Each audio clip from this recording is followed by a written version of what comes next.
Hi friends, we have made it to the countryside.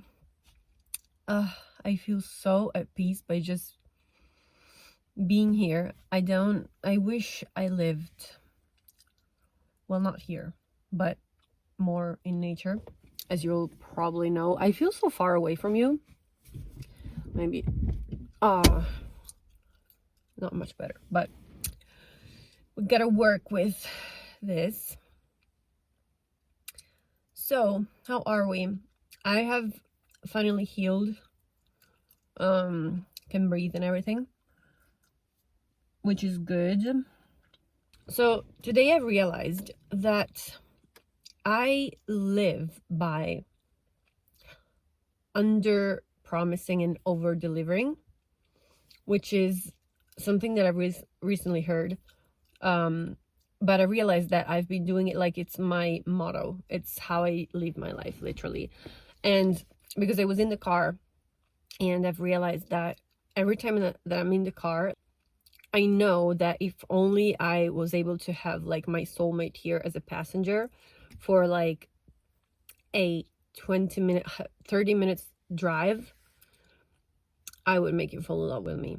Well, he's my soulmate, so he would probably fall in love with me anyway, but I'm sure that I would be able to, because every time that I've been with a man in the car with me driving, I've always been like, I don't know what it is. I feel like I'm more confident maybe, but I'm so funny. I make jokes, like actually funny jokes. And I think it's all about the confidence. And also I've noticed that, well, I haven't noticed, but I thought of when I was in Ireland that since they drive on the other side of the road, I have a driver's license since 2016, so a couple of years. But when I went to Ireland, I wanted to take lessons again because I wasn't confident of my driving on the other side of the road. So I did, and I ended up doing a 3-hour lesson with a guy that my roommate suggested, and we had so much fun. He was a character, let me just say that he was a character for sure, but the point is that I decided to sort of put up front the fact that I wasn't confident in driving there because I never did it before. So that was the under promising part. And then over delivering by not only being able to drive, but also being like funny and pleasant to be with. I feel like I shouldn't be saying these things about myself. Like he's the one that should be saying these things, but he's not here. So I think we both had a good time because we were laughing the whole time. So under promising and over delivering, which I feel like is number one trait of an insecure person, sorry, which I 100% am. Not only am insecure, I am sorry that I'm insecure, if that makes sense. Like, you know, I am working on it though. I have worked on it already and I'm still working on it. And now I'm at the point where, like, for affirmations, for example, if I affirm looking in the mirror to myself, I am confident, or you are confident, I find it works better with you because I'm looking at myself. I'm me saying that to myself, so it feels like someone else is telling me. If I say you are confident, now I'm able to not laugh, which is a big progress to me, because I used to just be, no, you're not. I mean, you know that you're not. So, but yeah, I think it comes down to, and the people that you're with, or the environment that you're with, or the environment that I'm in is what makes the biggest difference, in my opinion. Because when I was like away, abroad and everything, I was much more confident the whole time I was there, even though I was literally scared of everything. And in Ireland, everything went wrong. So I was scared of my surroundings, but I wasn't like I was confident in the fact that I could handle, like that I had the ability to handle whatever would happen. Whether now, like nothing's happening, but and I feel like I wouldn't be able to handle things like that. Like I wouldn't be able to handle everything, which it might just be because I'm here. Sorry, I hear engines and cars, but there's no one here literally. So, well, there's a house here and it's the same thing. But then other than that, just fields. And oh, to my right, there's the cemetery that I used to come to at the beginning of this journey, YouTube journey.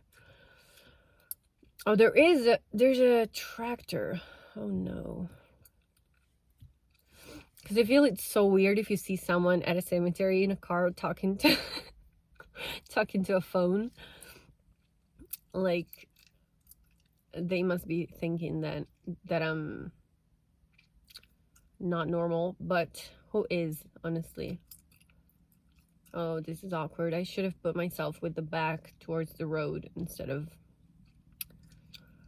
Yeah, listen, I'm gonna just act as if I was talking on the phone, look down.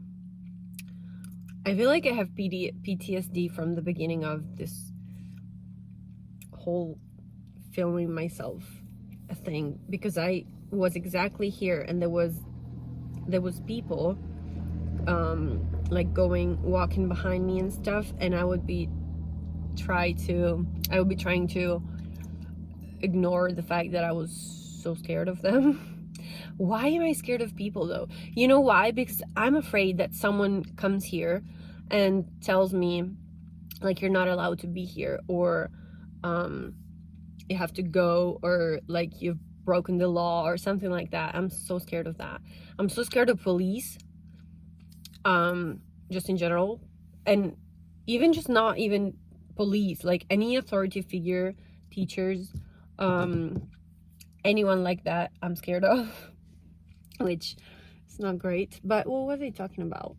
Yeah, I think that the environment that you're in, or that I'm in, is really affecting me on the confidence level side, because I know that as soon as I get out of here, and by the way, I've managed to find a solution to get out of here for a couple months. Hopefully, I mean, I'm sure it's gonna be longer, depends on work, but I'm so happy about that. So starting from April, I will not be here anymore. All right, I'm gonna have to do a lot of editing today, because editing, because I'm so distracted and I can't focus and have a whole speech like I usually do. So I'm really curious to see if by changing the environment that I live in, even just my family, I feel really inadequate to say that at my age I still live with my family. I'm back living with them though, because I haven't lived with them the whole time. I tried to move out and then things happened, COVID happened, and I couldn't. But I think that living with them is really affecting me a lot. And you know what? There's a guy, entrepreneur, Flavio Briatore, who is an Italian guy. He's actually from my same region, which is actually surprising, shocking, because people here are not open-minded at all. The fact that he was able to create sort of an empire, entrepreneurially speaking, is great. So, and he said, young people, like, because I was talking about it with my brother and he told me young people should not spend a lot of time with their family. And this for some reason clicked, so like it resonated with me so much, because I'm like, I feel like I'm wasting my energy with them sometimes. And not, I mean, I love them so much and everything, but I feel like aesthetically, I don't want to look good when I'm at home, because I don't know, I feel weird to put effort into looking good if there's no one there that's gonna see me apart from my family. Is it a bad thing?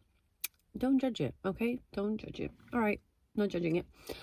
So I feel like I want to put effort into looking good for someone that is, you know, my age, or even to put effort and energy into talking about things like this, for example. I feel so rewarded by doing this when someone on my same line comments down, and I resonate so much with the comments. Whether with my family, it's just me trying to convince them of, like, trying to prove them, even because they're just so invalidating as people. Is that a word? I don't know, but just they, you know, validation, they do the opposite each time. Even this morning I was with my mom, for example, and we went for groceries and we wanted to try a new grocery store.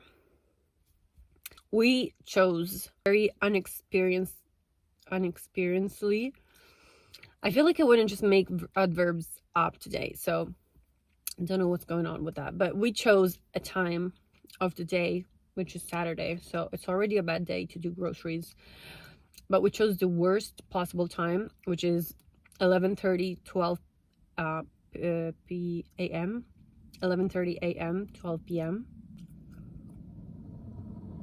And we chose a very bad timing, and the average person was like 85 years old in this tiny claustrophobic grocery store with carts, like the trolley, that were so freaking big compared to the size of the grocery store. And I don't know why, but I was so upset about that. And it was full of people, like there were so many people everywhere. I was just so put off by the amount of people that were there. And I was trying to explain to my mom how I felt, and I was like, oh, even if it was a rainy day, which doesn't help, we started the day great, having a good time and everything, and then this sort of disrupted this whole happy mood that I was in. I was just like, it doesn't seem bad enough to disrupt your mood, to be in a claustrophobic grocery store with 85-year-olds everywhere. And I was like, you know, one day I'm not gonna tell you anything anymore, and by you I mean my mom and my dad, because everything I say, you say that it's not true and that it shouldn't be like that. I'm like, I feel like this and I already know I shouldn't, which is why I'm guilty that I'm feeling like that. Like, you see the pattern that it creates? It's so bad. And just because they are like, oh, you shouldn't be feeling like that, or the smart thing that she said is, you should learn to manage those kind of situations without getting like claustrophobic about it. And with that, I agree. Like, I do agree that I should. But the thing is that I can manage situations like that. But if it's every day, and every time you get out of the house, I get out of the house. I don't know why I speak you. It's me. Every time I get out of the house and I see people everywhere and noises and everything, like, there's not one, even when I'm in the house, I actually hear city noises every second, like alarms and honking and ambulances and stuff like that. If I live like that 24/7 for too long, which now it's too long that I'm here for sure, then I'm not able to cope anymore. Like, I'm so deployed.